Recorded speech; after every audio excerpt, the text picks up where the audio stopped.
ciidamada booliska dowlad goboleedka Hirshabelle ayaa waxay howlgalo ay ka sameeyeen gudaha magaalada Jowhar ee caasimadda dowlad goboleedka Hirshabelle. Howlgalkan ayaa ujeedkiisu ah xaqiijinta amniga gudaha magaalada Jowhar ee caasimadda dowlad goboleedka Hirshabelle. Howlgalkan ayaa laga fuliyay xaafadda Hantiwadaag kuwa oo lagu soo qabtay dhalinyaro gaaraya ilaa 30 qofood oo loogu shakisan yahay inay ka tirsan yihiin ururka Al-Shabaab. Afhayeenka ciidanka booliska Hirshabelle Deni Roble ayaa howlgalkan kadib kaga warbixiyay howlgalkii ay soo qabteen. Hadaladiisina waxaa ka mid ah sida tan: xalay abaara 3 habeenimo amba 9 saac habeenimo markay saacadu ahayd ay ciidamadu howlgallo lagu baarayo guryaha waxa ay ka sameeyeen xaafadda Hantiwadaag waxda qaybteeda koowaad iyo qaybteeda labaad iyo qaybteeda afraad. Howlgalladaasi ciidanka booliska dowlad goboleedka Hirshabelle ay sameeyeen waxa lagu xaqiijinayay ammaanka caasimadda howlihii bariyahan soo socda ay qayb ka ahayd. ilaahay mahadii howlgalka wax khasaare ah kama dhalin.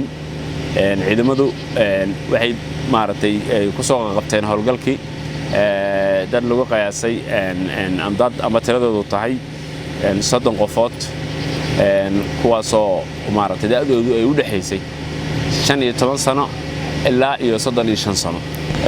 sida lagu socotaan ciidamadu howlgalees xigo ayay bariyahan ka wadeen magaalooyinka waaweyn ee caasimadda magaalada Jowhar iyo magaalada ganacsi xarunta ganacsiga ee Beledweyne. saakay howlgalku dadkii lagu soo qabtay tiradoodu gaaraysay ilaa 30 qofood.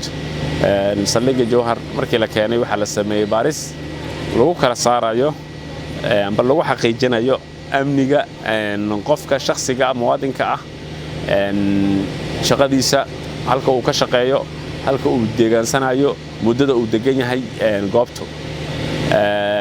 isla markaana waxa la sugay damaanad lagu kalsoonaan karo taasoo hadafkeenu uu ahaa in muwaadinkana la dhowro maaragtay amnigana la adkeeyo. mar haddii muwaadinka uu xaq leeyahay in la dhowro xuquuqdiisa muwaadinimo aan lagu xadgudbin cid walba ay halkaan timid waxaan maaragtay ciidamada su'aalaha ay weydiiyeen ciddii su'aalahaasi maaragtay loo arkay inay sida loogu talagalay uga jawaabin isla markaana damaanad aan la imaanin waxa lagu xiray saldhigga magaalada caasimadda ee Jowhar halkaasoo loogu sameey doono baaritaan la xiriira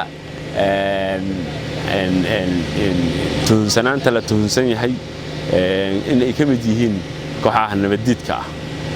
ciidanku waxay saldhigga maaragtay ka sii daayeen ilaa tiro lagu qiyaasay ilaa iyo maaragtay 17 qofood. waxaana maaragtay goobta lagu hayay 13 qofood kuwaasoo baaris lagu sameey doono. cid alaale ciddii ku cadaado falalka argagixisada maaragtay inay ku lug leeyihiin waxa la tigsan doonaa sharciga. waxaa la horgeey doonaa hay'adaha ku shaqo leh ee cadaaladda. ciddii mutaysatana waxa lagu qaadi doonaa dembiga ay leedahay xeerka dalka u yaalo. ciddii aan maaragtay dembi la'aan naqatana waxay dib u heli doonaan xorriyaddoodu. howlgalladani ma ahan kuwa maanta bilowday ma ahan kuwa berri amba maanta ku ekaa.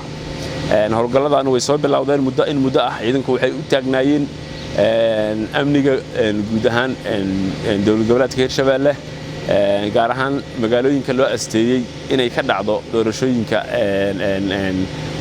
baarlamaanka golaha shacabka. ciidanku howlgalkoodu way maaragtay ma ahaan doona mid maanta ku eg. waa socod doonaa intii laga xaqiijinayo amba laga ciribtirayo kooxaha naflacaariga ah ee caadaystay dilka iyo baadda shacabka Soomaaliyeed.